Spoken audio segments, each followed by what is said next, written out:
The champagne glass rose, and Rafael watched his own brother toast the family ranch, as if Rafael had never bent his back over its soil for 30 years.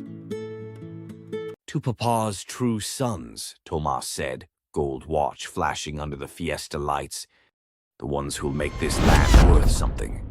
400 relatives laughed, and someone pushed a folded paper across the long table toward the quiet man in the straw hat.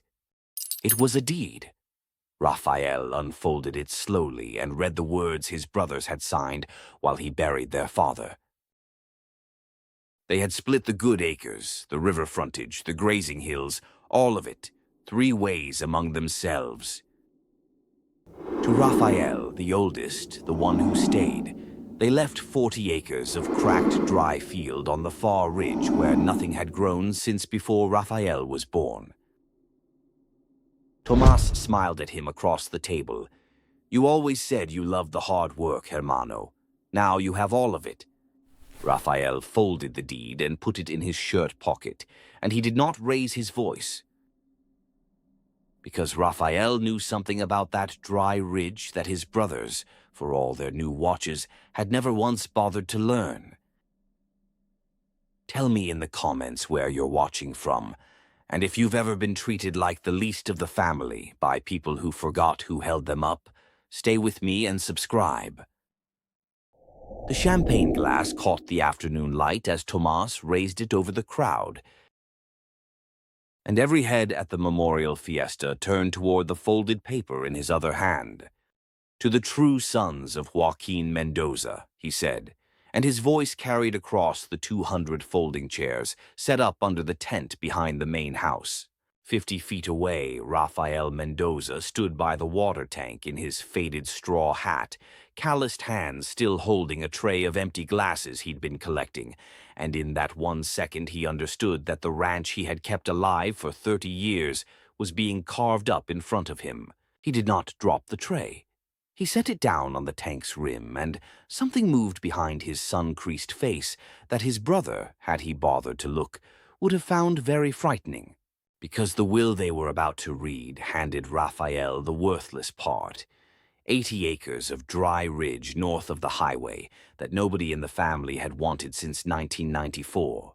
What Tomás did not know, what none of them knew, was that Rafael kept a survey map from 1948 in a tin box under his bed.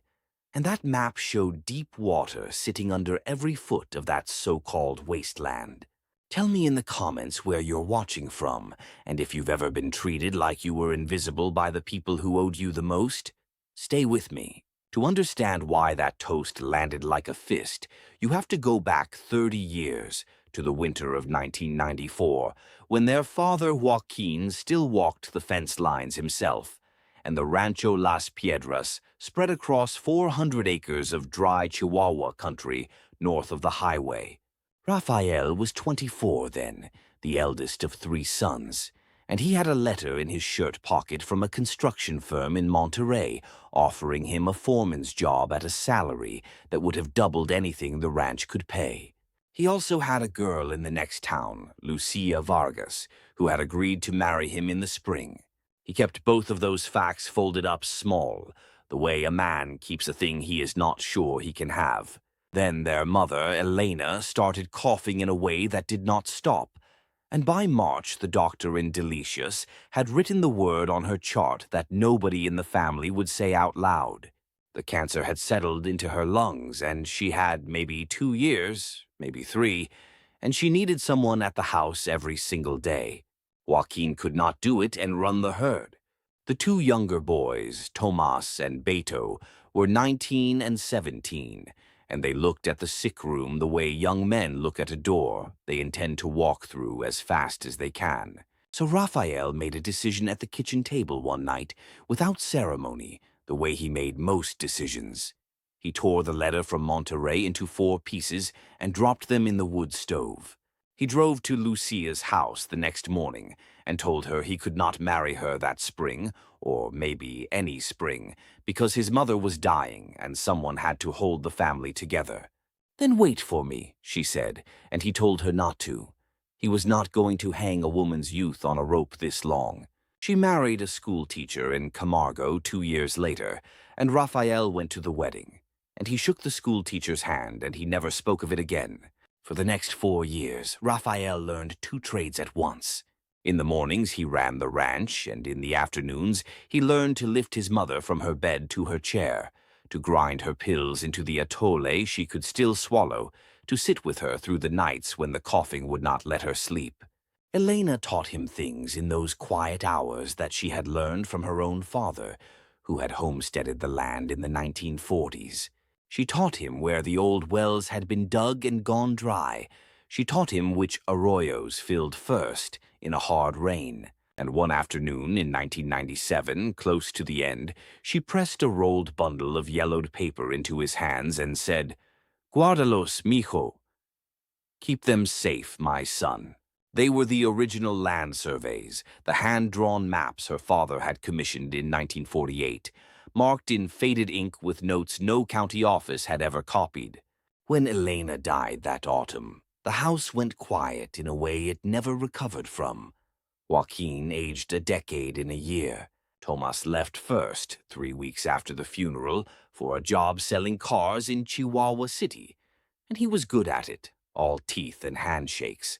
Beto followed within the year, drifting toward the capital and a series of businesses that never quite worked. Rafael stayed. Of course, Rafael stayed. He was 28 and the ranch was his life now, though nobody had ever written that down. Joaquin's hands had started to shake, so it was Rafael who signed for the feed loans at the bank in Delicias. Rafael who negotiated the price of the calves each October. Rafael who fixed the well pump at 2 in the morning in January when the temperature dropped below freezing and the cattle needed water. He kept the ranch solvent through the drought years of 2000 and 2011 when half the small operations in the valley sold out to the big agricultural companies and moved to town. La tierra recuerda quien la amó, his mother used to say. The land remembers who loved it. Rafael did not know yet how much he would need those words. The brothers came back for holidays, mostly. Tomás would arrive in a new truck every couple of years, his shirts pressed, gold rings on his fingers, and he would stand in the yard telling their father how the ranch should be modernized, how they should sell the North Acres, how Rafael was too old-fashioned. Then he would leave on Sunday and not call for 4 months. Beto came less and asked for money more. Rafael would slip him a few thousand pesos at the gate and tell their father it was for gas. Through all of it, Rafael studied the land the way a doctor studies a patient he has known for decades. He knew that the 400 acres broke into 3 parts. There was the river bottom along the Rio Conchos. 60 acres of green pasture that everyone could see was the prize. There was the middle ground, the 200 acres of decent grazing where the herd spent most of the year. And there was the dry ridge to the west, 140 acres of caliche and thorn scrub that had not grown anything but mesquite in living memory. Everyone in the family called it El Paramo, the wasteland. Joaquin used to joke that God had made it as a place to store the extra rocks. But Rafael had those 1948 maps, and he had spent 30 years walking that ground, and he had noticed something. In the wettest springs, one narrow band along the base of the dry ridge grew a green, so deep it looked painted. The mesquite there rooted deeper and taller. Twice, digging a fence post in that strip, he had hit damp sand 4 feet down in the middle of a drought year. His grandfather's map had a small notation in that exact spot. 3 words in old-fashioned Spanish script that Rafael had puzzled over for years. Agua honda, no seca. Deep water does not dry. He never told anyone. Not because he was hiding it at first. It was because there was nothing to tell. He had no money to drill a proper well, no reason to spend it on the worst land on the ranch when the herd drank fine from the river. It was a curiosity he kept in the back of his mind, a thing his abuela's father had known and written down, filed away with all the other things Rafael knew about, a place his brothers had stopped seeing the day they drove away. Joaquin Mendoza died on a Tuesday in October, 81 years old, in the bed where his wife had died before him, with Rafael sitting in the chair beside him, just as Rafael had sat beside their mother. The old man's last clear words, 2 days earlier, had been about the fence on the south line that needed mending. Rafael had told him not to worry, that he would take care of it, the same promise he had been making his father for 30 years. He mended the fence the morning after the funeral because he did not know what else to do with his hands. The funeral filled the little church in the pueblo. Tomás arrived in a black suit that cost more than Rafael's truck, and Beto came with a woman none of them had met, and the two of them stood at the front receiving condolences, as if they had been at their father's bedside the whole time. Rafael stood to the side in his one good shirt, and the older ranchers from the valley came to him, not to his brothers, and gripped his forearm and said the things men say. Don Ernesto Salas, who had ranched the neighboring spread for 50 years, held Rafael's hand a beat too long and said quietly, "Your papa knew who kept this place alive, hijo. We all knew." Rafael nodded and could not speak. It was outside the church, in the gravel lot afterward, that Rafael saw the first thing that did not fit. Tomás was standing beside a gray sedan with government plates, and there were two men with him that Rafael did not recognize. One wore a suit and carried a leather folder. The other had a reflective vest and a tripod folded under his arm, and Rafael had run a ranch long enough to know a surveyor's transit when he saw one. The three of them were bent over a map spread on the hood of the car, and Tomás was pointing east toward the river bottom, and the man in the vest was nodding and writing something down. Rafael walked toward them, and Tomás straightened up fast and folded the map before Rafael could see it. "Cousins of Marta's," Tomás said, too smooth, naming Beto's new woman. "Just paying respects." But the man in the vest had a tripod, and cousins paying respects at a funeral do not bring a surveyor's transit to a gravel parking lot. Rafael said nothing. He tipped his hat to the two strangers, and he watched Tomás's eyes, and he saw the flicker there that he had seen in his brother since they were boys, and Tomás had broken something and was deciding how to lie about it. That night Rafael could not sleep. He sat at the kitchen table where he had burned the Monterrey letter 30 years before, and he thought about the surveyor's transit pointing at the river acres, and he thought about a phrase he had overheard Tomás use on the phone the week their father was dying. "Once the viejo's gone," Tomás had said, not knowing Rafael was in the next room, "it moves fast." At the time, Rafael had let it go, the way he had let so much go. Now the words sat in his chest like a swallowed stone.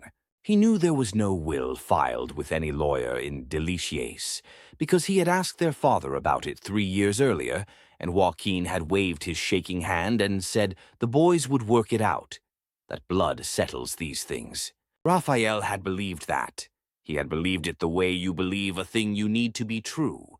He got up from the table before dawn and went to the old cedar chest in his bedroom, and he lifted out the bundle of 1948 maps his mother had given him, and he unrolled them under the kitchen light and looked for a long time at the 3 words in his grandfather's hand at the base of the dry ridge. "Agua honda, no seca." Then he rolled them back up and returned them to the chest and covered them with a folded wool blanket, and he did not know yet why he did it. Only that the instinct that had kept the ranch alive for 30 years was telling him to keep those papers close. The memorial fiesta was set for the following Saturday, 9 days after the funeral, the traditional gathering where the family and the pueblo come together to eat and remember and begin to let the dead rest.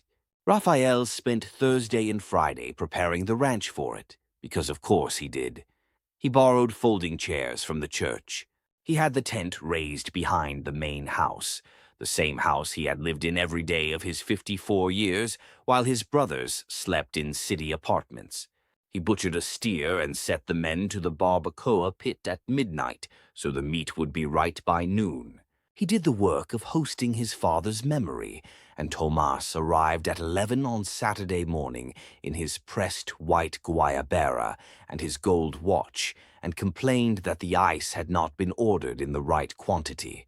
200 people came, the ranchers from the valley, the cousins from Camargo and Delicious, the old women who had known Elena, the priest, the men who had bought Mendoza calves for 30 years.